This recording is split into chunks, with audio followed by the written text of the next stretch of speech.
motor and pre-writing are important skills to develop before teaching your child to write their name. That's why I created this fine motor and pre-writing toolkit.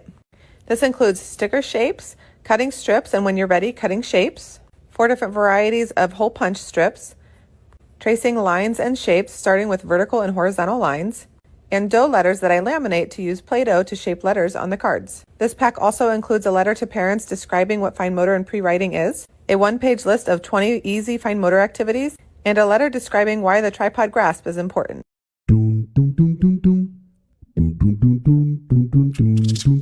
Did you know that people who learn through multiple senses retain information better? You can find these colorful pre-made ones on my website. Take Elmer's glue and put dots all over each letter.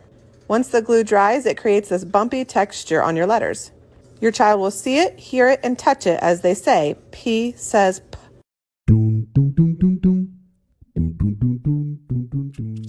We have word cards. This includes every letter, including some blends, SH, CH, and TH.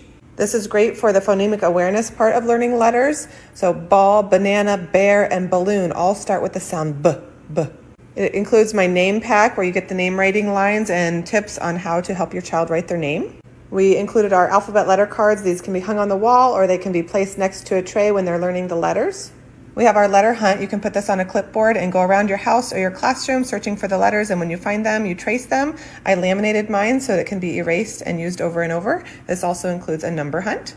Trace, erase, try. I also laminated these so that they could be used over and over. You can use a dry erase marker and trace it, erase it, and then try it on your own. We have this for each letter and each number. And we have our blending board letters. So this is what you can use to help your child start blending together letters to read. And you can move the letters back and forth as you read. T, app, tap.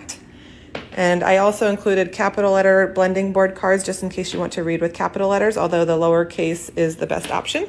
And these are my tactile letter cards. You're going to put glue dots along the entire letter and let it dry, and then it will create a bumpy texture, something like this.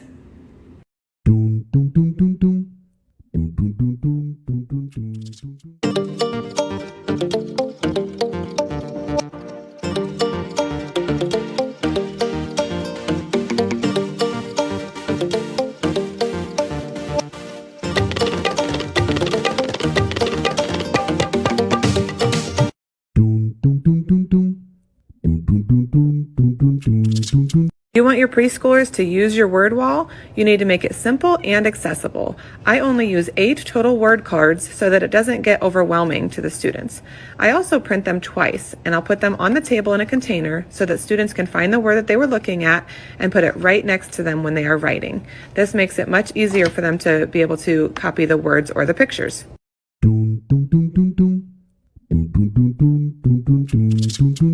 Did you know that math skills entering kindergarten are the best predictor of academic success? More so than reading skills, attention skills, or social-emotional skills. I've put together a bundle of all of my best number resources. You can make that awesome race track by downloading our racing track measurement resource. For the Measure and Explore trio, we have 3 different ways to practice measurement. We're going to measure everyday objects. You can measure things around your house using this non-standard measurement of blocks. And then you can use Unifix cubes to measure here, but you can also use paper clips or Cheerios. Here's another way to use numbers. We're building a snowman using the correct number of snowballs. Subtraction smash is one of the favorites. We count how many balls we have. We have 6. And then we're going to take our hand and say subtraction smash. Now how many do you have left? This helps my students understand the word subtraction. These are our Make a 5 Play-Doh mats, and using Play-Doh for learning is very helpful. Build a city. You can use Unifix cubes, blocks, Legos. This helps with number recognition and one-to-one counting. And next we have mini number cards. I have this in the colorful form and these winter ones, and we have large format number cards as well.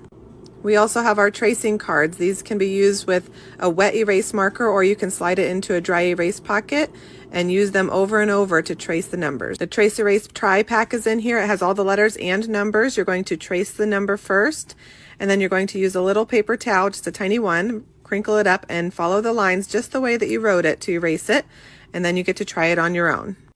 Trace, erase, try. Next, we have our one-to-one counting cards. One-to-one counting is so important for early numeracy skills. And just like I have my tactile letter cards, I made tactile number cards. You're going to print these on cardstock and then put glue dots all along the number. Once it dries, you'll have a wonderful bumpy surface to run your finger over.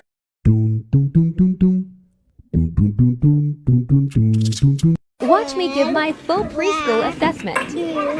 White, yellow, pink, green, red, orange, purple, brown. Wow, you know all of your colors. That is fantastic. All right, we're going to look at shapes now. Are you ready? Triangle, That's a square. square, circle, diamond, heart, triangle, oval. What is that? Triangle, Rectangle. rectangle, star. Good. All right, we're going to look at numbers. Here we go. Do you know this number? 5, 1, 3, 0. All right. 7, 2, 9, 4, 6, That one's 8. 8, Wow, you know a lot of numbers. 10, 9. 6. Wow, that was fantastic. 1, 2, 3, 4, 5, 6, 7, 8, 9. All right, we're going to look at letters now. That's okay. You just shake your head no if you don't know it. No. O. Oh, you do know that one. That's O. Okay. A. G. U. M.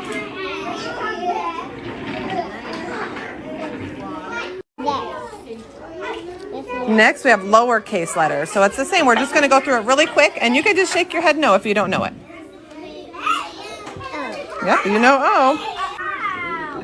A. L. That's in your name, isn't it? You have 2 L's in your name. Yeah, 2 L's.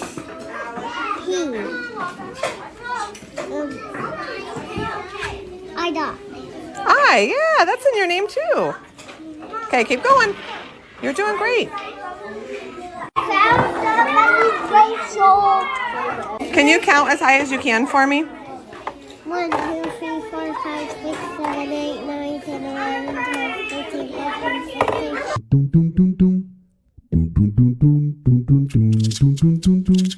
Let me show you how I organize my assessments. I take the answers from these individual assessments and I write them down on my classroom assessment checklist. This has all 22 of my students on one page, and so I can very quickly see where my students are at. If I glance down a row, I can see how the majority of my class is doing. If I glance across, I can see the needs of one individual student. I store the individual assessments in student portfolios, and I store the class checklist on a clipboard on my desk. I'm doing fall assessments, so I have my green markers available, and I have this folded paper to cover up the name rating sheet so that only the fall section is available. Next, I laminated all of my teacher tool pages and put them into this binder. I make sure that I do these one-sided so that the student is closest to the assessment page and they're not up top.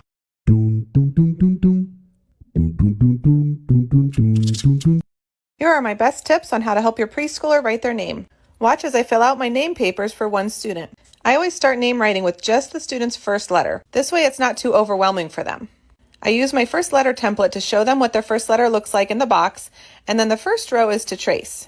I write the letter in yellow, and then I put a little black dot with a wispy line showing them where to start and where to go. They will trace the first row and then try to write it independently on the bottom row. After they have mastered their first letter, I move on to the full name. On the first lines, I write their name in black to show them what their names should look like on the lines. On the second row, I write their name in yellow with the same black dots and wispy lines for them to trace their name. And the last row is left empty for them to try their name independently. I make this once for the entire year, and then I scan it to myself and print in color when I need another copy. Each student in my class has their own name writing dry erase pocket. I sit with each of them one-on-one at center time to make sure they are forming their letters correctly and to show them how their letters are written on the lines. Some letters are short, some letters are tall, and some are low. The R, A, and N are short letters. They stay between the lines. The T and L are tall letters. They start above the lines. And the Y is a low letter. It goes below the lines. As I'm sitting with each student, I will correct the marker grip to make sure they're holding it correctly. I put these name pockets out during table time at least once a week so students can have consistent practice.